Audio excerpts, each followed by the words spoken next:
안녕하세요. 동국대학교 미래융합대학 학생 여러분. 저는 22년간 헤드헌터로 일해온 서치펌 R&R 파트너스의 대표 컨설턴트 이소영입니다. 멘토링 프로그램으로 여러분과 인사를 나누게 되어 무척 반가운 마음입니다. 저는 오늘 22년 경력의 헤드헌터가 알려주는 매일 하는 이직 준비라는 제목으로 강의를 준비해 봤는데요. 어떤 내용인지 들어가기 전에 먼저 제 소개부터 하도록 하겠습니다. 저는 아주 우연한 계기로 학부 졸업과 동시에 헤드헌팅 업계에 들어와서 지금까지 22년째 이 일을 하고 있습니다. headhunter.co.kr이라는 URL을 쓰는 우리나라에서 가장 오래된 헤드헌팅 회사 중 하나인 탑결 컨설팅이라는 회사에서 리서처로 시작해서 컨설턴트까지 8년을 근무하였고, 이후 2008년 당시에 가장 우리나라에서 뛰어난 업적을 올리고 있던 UN 파트너즈라는 헤드헌팅 회사 회장님께 스카우트 제안을 받고 UN 파트너즈로 옮겨 7년간 금융부문 이사로 근무하였습니다. 이후 유수의 2개 서치펌에서 근무한 후에 회사 브랜드가 아닌 저 이소영이라는 단독 브랜드로 경쟁력이 있을지 테스트를 한번 해보고 싶어졌습니다. 그래서 과감하게 독립을 해서 R&R 파트너스라는 회사를 설립하였고, 현재까지 만 7년 이상 잘 운영해오고 있습니다. 저희 R&R 파트너스는 21년 12월 말 기준 85% 이상의 굉장히 높은 성공률을 올리고 있고, 설립 6년 만에 대표이사 12건을 포함해서 60건 이상의 임원 채용을 성사시키는 등 중역급에 특화된 부틱 서치펌으로서 업계에서 괄목할 만한 성과를 올리고 있습니다. 저희 컨설턴트들은 보통 산업별 전문 분야가 나뉘어져 있는데요. 저는 금융 분야에서만 활동을 해왔습니다. 여러분이 아실 만한 보험사, 증권사, 그리고 금융지주의 회장 선임 프로젝트도 하였고요. CTO, CIO, CMO 등 주요 포지션들을 100건 이상 수행하였습니다. 그리고 예금보험공사, 한국거래소 등과 같은 공기업의 대표이사 선임 작업에도 참여해왔습니다. 앞서 말씀드린 것처럼 저는 주로 임원급 채용을 담당하다 보니 20년 이상 경력이 된 베테랑 분들과 주로 말씀을 나눠왔습니다.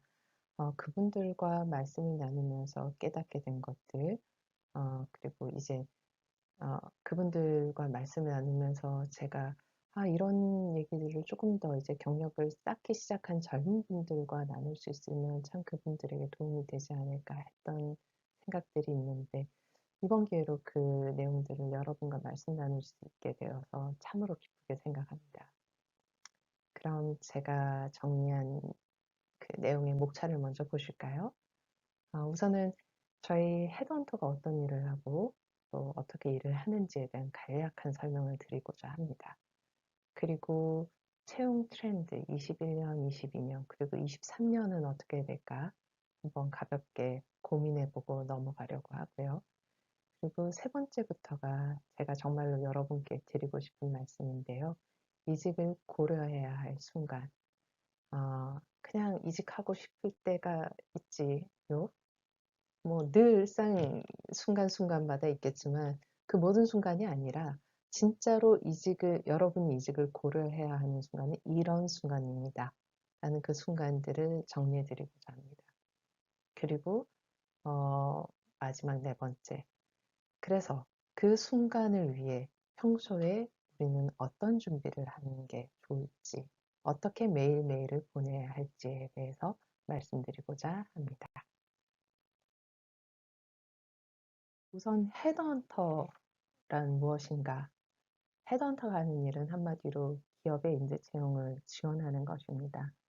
제가 처음 일을 시작했던 시기에는 헤드헌터라는 직업을 가진 사람들은 소위 핵심 인재, S급 인재라는 사람들을 영입하는 일에만 집중을 해왔습니다.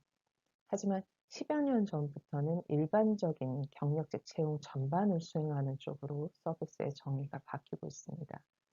인사팀이 직접 공고를 올리고 이력서를 스크린하고 피드백을 주는 등 경력직 채용 전반에 들어가는 인풋에 비해 성과가 그렇게 좋지 않았기 때문에 차라리 헤드헌팅 서비스를 이용하는 것이 비용과 시간 측면에서 효율적이라고 판단을 했기 때문인데요. 그러면 저희가 일하는 프로세스를 보여드리면서 실제로 저희가 하는 일을 좀 더 상세히 보여드리도록 하겠습니다. 이건 저희 그 회사 소개 자료에 나가는 저희 업무 프로세스인데요. 저희 업무는 크게 8단계로 나뉘어집니다. 첫 번째는 고객과의 미팅을 통해 왜 이 포지션이 오픈되게 되었고, 그리고 어떤 사람을 찾고자 하는지 고객의 설명을 듣고 시장 상황에 맞춰서 어떻게 전략을 세워야 될지에 대해서 저희가 컨설팅을 드립니다. 그리고 그에 맞춰서 서비스 기간과 수익료 등 저희 수수료에 대한 협의를 거치고 계약을 맺게 됩니다. 3단계로 본격적으로 저희가 서치에 들어가는데요. 내부 DB와 외부 DB 서치를 통해서 우선 1차 후보 대상자들을 컨택을 하게 되고 그들 중에 지원 의사가 있는 분들을 추려내고 또 그분들에 대한 대면 인터뷰를 통해 최종 후보자를 선정하게 됩니다. 그 다음 후보자 추천 보고서를 작성해서 고객사에 제출하게 됩니다. 5번째, 후보자와 채용사의 일정을 조율해서 인터뷰를 어레인지하게 됩니다. 인터뷰는 보통 1차에서 끝나는 경우는 거의 없고 길게는 5차까지도 진행이 되게 됩니다. 인터뷰가 진행되는 시기에 맞춰서 필요에 따라 평판 조회를 진행을 하게 되기도 합니다. 다만 최근 트렌드는 추천한 회사에는 평판 조회를 맡기지 않고 타사에 맡기는 경우가 많습니다. 아무래도 추천한 회사에서는 좋은 말만 하려고 애쓰고자 하는 동기가 있기 때문이겠죠. 그 다음 7번째로 고객사와 후보자 사이에 연봉 협상을 수행합니다. 이 지점이 가장 크리티컬하고 어려운 단계입니다. 마지막으로 연봉 협상이 완료되면 출근일에 후보자가 문제없이 잘 출근할 수 있도록 지원하고 출근 후에도 안정적으로 적응하는 데 필요한 역할을 돕기도 합니다. 저의 경우는 후보가 출근한 지 반년 그리고 1년 되는 날에 가급적 후보와 점심 식사를 하면서 애로사항과 향후 계획에 대해 듣는 등 지속적으로 관계를 이어나가는 편입니다. 여기까지가 대략적인 저희 업무 프로세스입니다. 그럼 이제 본격적인 이야기를 시작해 볼까요? 채용 시장 트렌드를 잠시 보고 넘어갈까요? 최근 채용 시장 트렌드는 한마디로 대이직의 시대였습니다.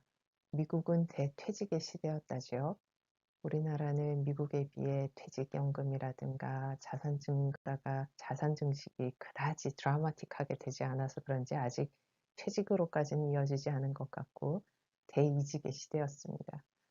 대기업이 공채를 폐지하고 경력자 수직 채용으로 채용 방식을 전환하면서 참으로 많은 경력직의 이직의 기회가 생겼습니다. 또한 벤처 캐피탈에서 어마어마한 유동성이 풀리면서 벤처 생태계가 활성화되었고 수많은 벤처 회사들이 생기면서 그로 인해 아주 많은 채용 포지션들이 오픈되었죠.